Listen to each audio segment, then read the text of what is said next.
where people always say PlayStation 2 is the best selling console. However, I don't personally really care about that. Like, PlayStation 2 is absolutely memory lane for me. Let me know in the comments what kind of platform did you play, GameCube, Xbox Classic or PlayStation 2.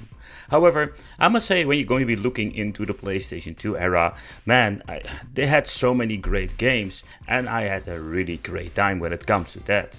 But playing on your PlayStation 2 nowadays is just a lot of fun. We have all kinds of cool things you can pick up from AliExpress to make your overall gameplay even better. With simple upscalers, a hard drive you can slap into your fat model and other kinds of cool stuff like an SD card inside of a memory card so we can play games through there and just make saves. However, there are so many cool developments nowadays for old systems. I can say we live in a really great time, where we can do a full video about all of the peripherals you can buy from AliExpress or upgrades. I don't really want to focus about that today, because if you're going to be looking into emulation, that is one of the cool things. Let's talk about emulation, what can we do and how can we play. So I've been testing all kinds of different mini PCs. I think if you're going to be looking into mini PCs, that is at this point the only way you can play on an affordable way, because there are some other options out there, but some of them are like ridiculous expensive. And to the point it makes no sense buying it. You can rather get yourself a PlayStation 2, get all of the accessories like HDMI upscalers, slap a hard drive in it, you have actually like great overall performance too. Oh, and don't forget the freaking upscalers. And here we have something I just said, upscaling. So when it comes to emulation, I think that is one of the most interesting and exciting aspects of it. I mean, you have these old games that look kind of good, but if you're going to be putting it on a massive television, this is going to be looking really horrible. But with upscaling of the emulators, we can do some really cool things. One of the more exciting things when it comes to emulation, if you ask me. But let's talk low budget PlayStation 2 emulation. So when it comes to low budget emulation, you will see that we don't have the option or not a lot of options with upscaling. So if you're going to be looking into what can you actually do for 4K and maybe some crazy upscaling, you're going to be needing a lot of power. However, there are ways to actually skip this, to have a little bit overall great performance but still not pay a lot of money.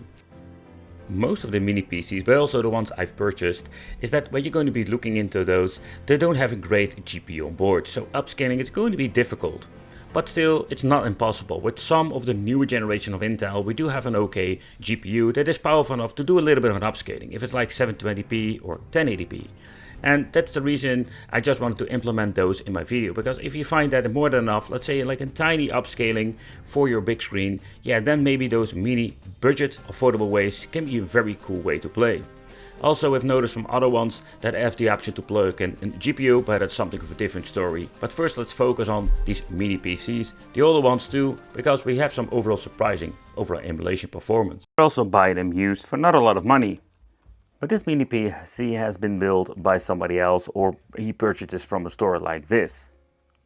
But why did I buy it? Simply because to showcase what you can do when it comes to emulation with such a cool device. Where this thing is not like the most tiniest device out there, it's still very compact and has a lot of power inside. But compared with another mini PC, think about the Pro Desk or Elite Desk, you can see this thing is quite a beast. Let's take a peek in the inside. We can open up this case fairly easy like that. Just slide it open like a normal case that we have in many generations now. So the overall construction of the case is very nice. So in here we're finding an MSI mainboard, and here you can just see all of the parts in the inside. So you can actually, I would say, like upgrade, it depends. So we can maybe reuse the case itself. You can see that this is not like capable of having an extra, let's say, utilization of a GPU. But it's kind of interesting that we do have over here an option for a PCI slot. So actually this mainboard itself utilizes it, but the previous owner is kind of in a downside that they went for this particular case. So this has absolutely some cool things to it. However, I should like swap, let's say, the maybe power supply that is needed, but also particularly when it comes to the full case. Not going to be doing it for upgrading a GPU. Then I need to go to be rebuilding everything else. So when it comes to cooling, we have just having the original cooler of Intel. We can remove it fairly easy if you want to use it or replace it with a different one. Are quite good. So having 30 Celsius idle, and has been running for quite a long time now. However, so we're having OpenGL 4.6 and we're running with the i5 7500T CPU that has been on 2.70 GHz. It has 4 CPU numbers or cores, and has a max of an overclock of 3300 MHz. So when it comes to the HD, we're having the HD graphics from Intel, the 630. It's quite unfortunate that we can't add another GPU like an NVIDIA, a basic one. That would be so much more like an overall performance boost, but maybe we can do something about it later on in a different video. PlayStation 2 with some Tekken 5. It's maybe not the most demanding game. I did notice some minor hiccups, but 1080p, getting into the game, everything seems to be running just fine. So it is absolutely amazing to see that also this CPU-GPU combination let us enjoy those old school games in higher resolutions and having some overall great experience. Some games like God of War that has like a lot of difficulty like emulating, particularly because they are quite difficult to emulate itself, you should consider getting a different resolution going on. So there's a little bit of tweaking you need to do with every single game. Another cool and affordable way is if you're going to be using an AMD Trident or a similar product that will come with a dedicated GPU. This model comes with an i7 or an i5 model, 7th generation, combined with an GTX. I think it was like a 1060 most of the time, but some of them even have a 6060 and of course newer generation Intel.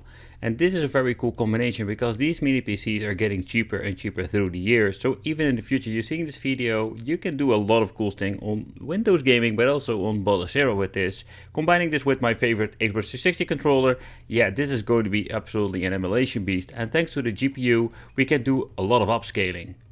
Actually for not a lot of money.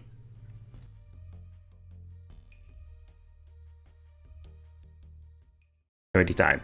So this is the 3 series. There are also like newer versions out there. Like this is the i5 6th generation and it comes with 32 GB. Normally it comes with 16 GB. The previous owner did upgrade it. We're going to get the 128 GB SSD and this thing even comes with an additional 1 TB hard drive. And in my case, I'm going to get the GTX 1060. There is also like an 1050 or an 1660. So there are a lot of different variations. That's something you need to take into consideration. But also, yeah, different parts comes with a different price. We're starting off with some PlayStation 2 emulation. Like I mentioned before, with the PlayStation 1 we can upscale it and it is no difference for the PlayStation 2. We can even absolutely like upscale this thing to 4K resolution internally, and this thing is absolutely a beast when it comes to PlayStation 2 emulation. With an old PC we have so much fun and it's absolutely great to see how far we can push it. We have around 50% sometimes usage with the GPU. But when you're looking at, let's say, maybe some different games, it can be slightly different. But I have tested countless Intel devices, older, new ones, and the overall performance, it's okay. You know, you can play it on native resolution, 720, maybe 1080p, but there's one particular model I just love, and it is this older AMD Ryzen. So let's say the 1st generation, where the overall construction, the way how this thing works, how you can implement in NVMe, it's great.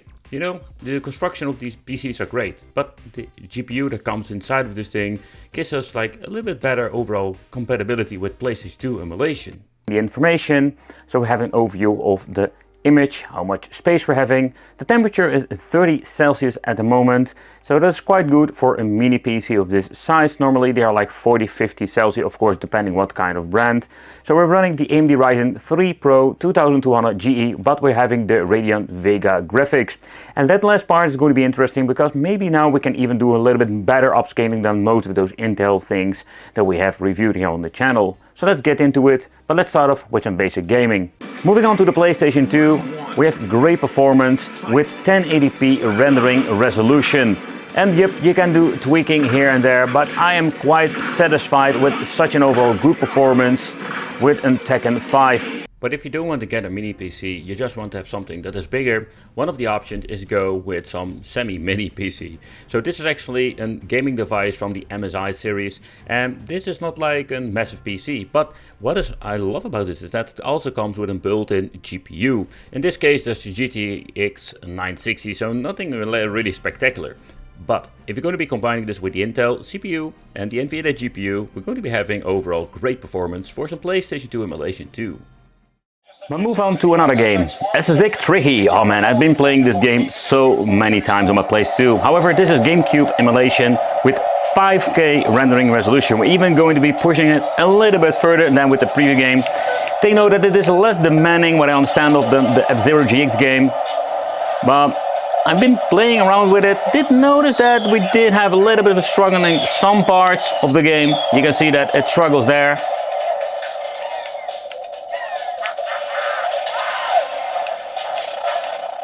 And when it's actually going to be getting up on my snowboard, it struggles big time. So that's quite unfortunate. So far, 5K is just way too much. Well, we do have some overall good parts of the game. You can just actually hear and see that it struggles big time. Here we go again.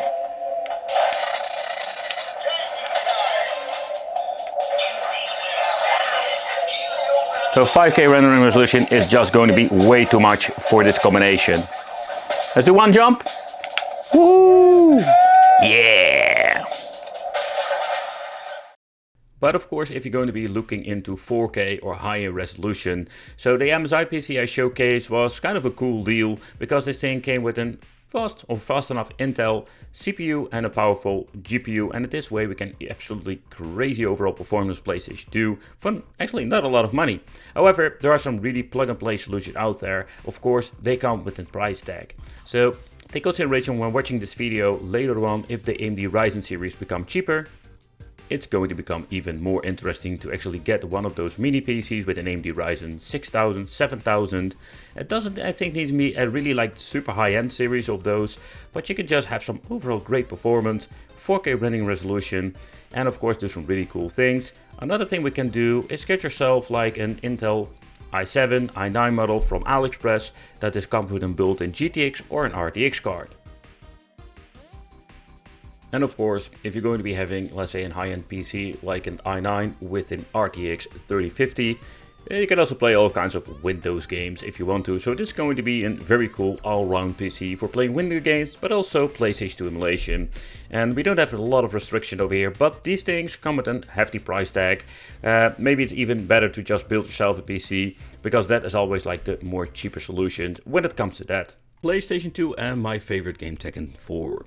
Nevertheless, we're having absolutely amazing overall performance with PlayStation 2, and you can even upscale it to higher resolutions if you want to without any problem.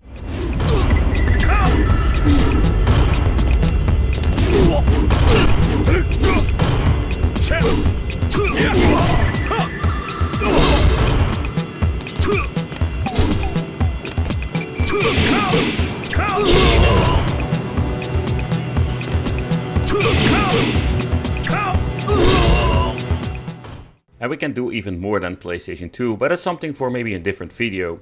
Thank you all for watching. I hope you have a better idea what's going on with the PlayStation 2 emulation on the budget, but also the expensive way. And it would be great to see you in the next video.